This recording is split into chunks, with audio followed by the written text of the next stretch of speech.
I'm going to install today some parts of my Glock. I've got a extended slide lock, so that way I can actually release the slide for me, or slide release, not slide lock. And also what I'm going to be installing today is a 3.5 pound trigger. The triggers on the Glock are a little bit harder. When you pull the trigger, yeah, you can definitely feel it, you can definitely tell. So I'm going to put a little bit lighter trigger on there, so that way it's easier to get the good follow-up shots. And also going to be better to go ahead and get that first shot off originally. One of the things that I like to do is I like to make sure that when people do these things, these alterations or guns, whatever, they're able to use a lot of household items. The reason why I like to do this is because not everybody has a Glock tool, not everybody has all these specialized tools.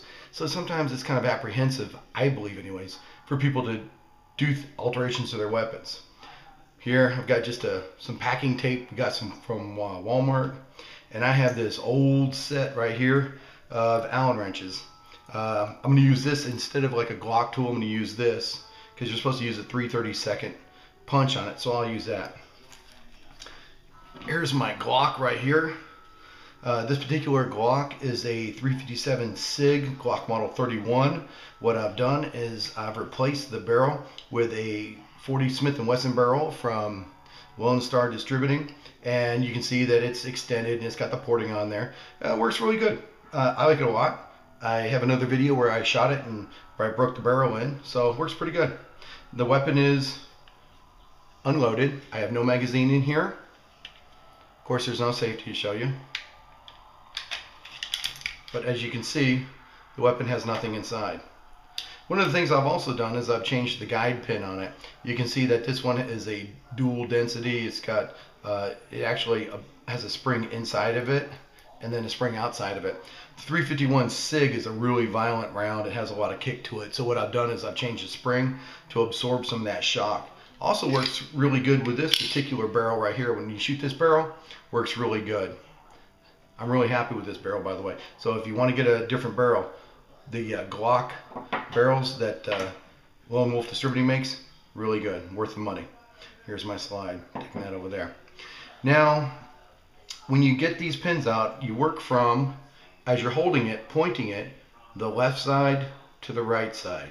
So I'm pushing the pins, all the pins this way. I'm going to end up having to remove all the pins. It's the first time I've taken this gun apart, so it may be a little bit difficult the first time. So let me go ahead and pick a size appropriate Allen wrench. I'm not even looking at the sizes on there, but size appropriate. So let me see if I can use this to push it through.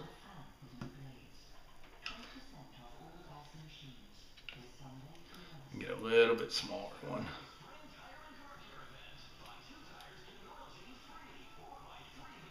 There you go.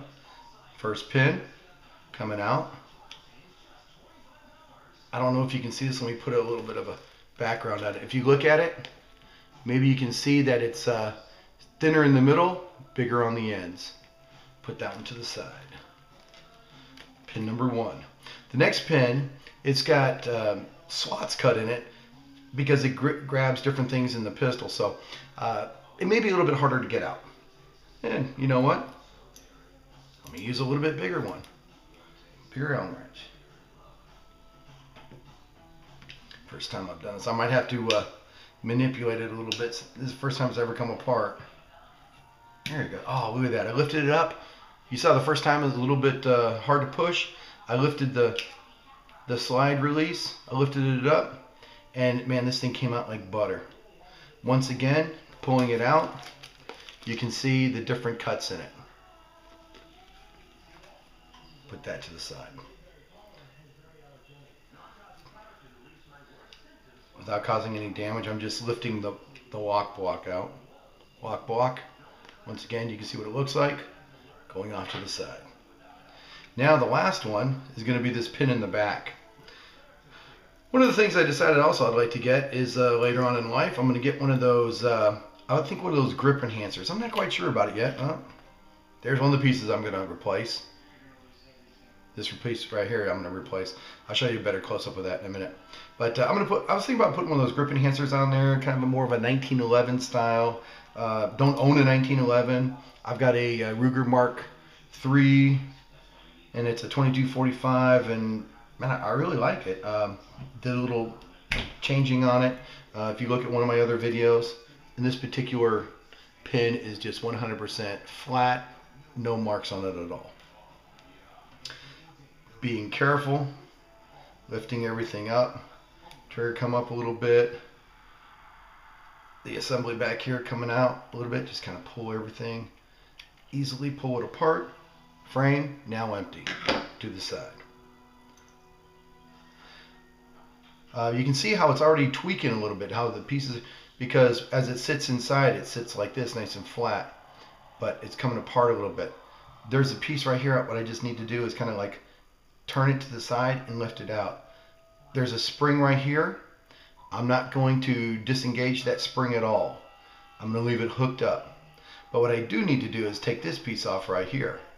So, on this side, using one of my smallest sizes on these Allen wrenches, I'm just giving myself a little support here and push it out. You see it falls right out. Still got some of my grease on there. But you can see this is the old piece. Since that's done, let me put it on here so you can see it a little bit easier. Here's the assembly. The way you look at it, this was the piece that was in there, and all I'm doing is just replacing this little piece. So let me get the new one right here, open it up.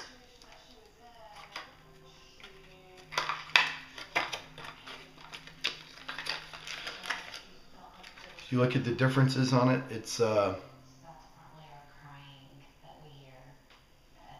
this one particular brand happens to be a Ghost brand. I saw good reviews on it. One of the things that you can probably tell, maybe, hopefully anyways, is if you're looking at it, kind of close this up a little bit so I can use this as my pointer also. If you look at this angle right here and this angle right here, hopefully you can see a little bit of difference in it. That difference is what gives you your different trigger pull. So, same trigger, assembly, I'm just putting this piece in, pushing it in. No problem at all. Now this piece is going to end up going back in there. I'm going to be on this side. See how this piece sticks out? I'm going to be on this side of it. This side. But I also need to get, once again, this piece down in here and inside.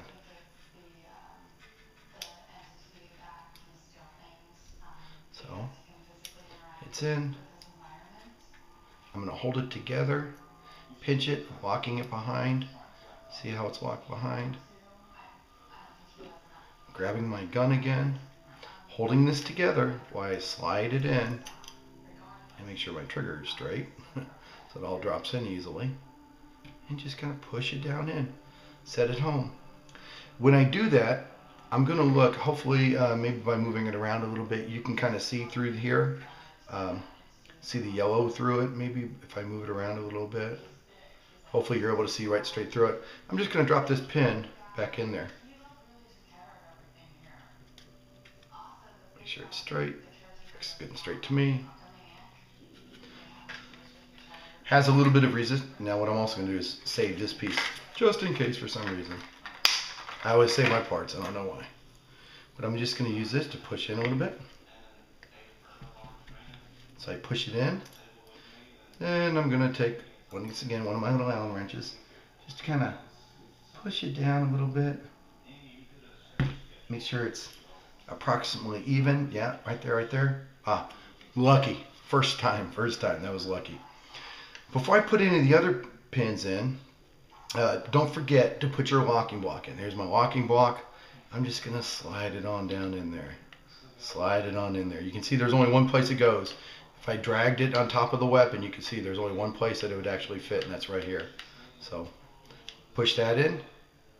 Once again, make sure that the lines line up. Maybe I can use this yellow to go behind it. Hopefully you can see through it. Now, like I was talking about before, working from one side to the other. Push it in. Use my Allen wrench to just kind of push it. Oh, there it goes.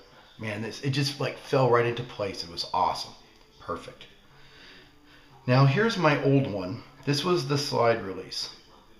You can see where it's got a little bit of wear on the top. This had a lot of pressure on it, possibly because of this. It had a lot of pressure on it. It was really hard to push it down.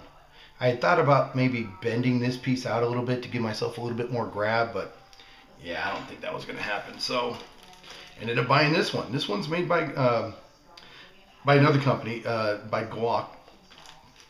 I'm sorry, Lone Wolf Distributors. So,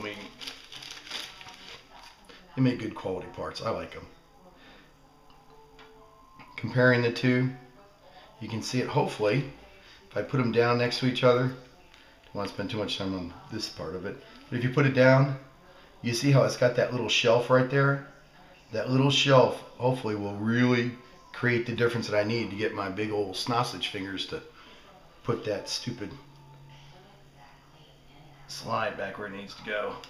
Okay, you saw how I put it in? I just slid it in. The pin that goes on the top is what holds this spring tension. So that way it holds this down. So all I do is just slide it in there, and it's in there. Now I will need to line up my holes for this pin here. But what I'm going to do is I'm going to go ahead and push it in so far. Make sure it goes in. Then looking at this side, I'll just pick it up. Because when I pick it up, sorry. Push it back a little bit. Sliding this in. Let me slide this pin back a little bit farther. Still one way a little bit. There we go.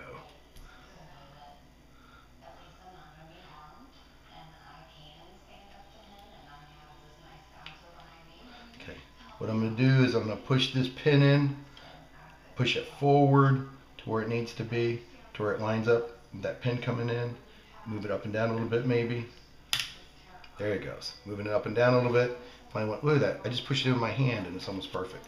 Yeah, I hate that because I'm almost like a perfectionist. I have to get it right in the middle. I don't know why. So, let me put my stuff back together. I'll take my slide, put my barrel in it, take my guide pin, put it in, put the two halves together.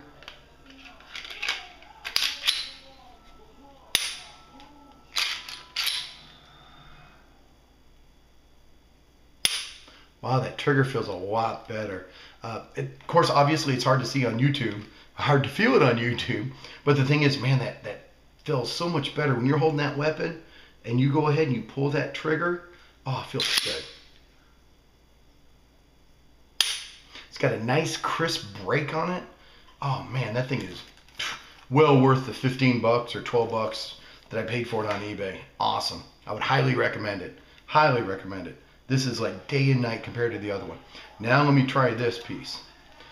Locking it to the rear, pushing all the way, locking it. Let me see. Now this is a simulation of what happens when you run dry. Oh, that is like the cat's meow right there, baby. I tell you, that is awesome. All the way to the rear, locked it. Once again, I got big fingers. It's kind of hard for me a lot of times to grab on that other one. You can see it's not that obtrusive. Put a back ring on it. So that way you can see that it's not really sticking out that much. It's not going to snag on anything. It's really easy to pull and draw. But I tell you what, that's just all you need to really push that down, and that's perfect. That's all you need.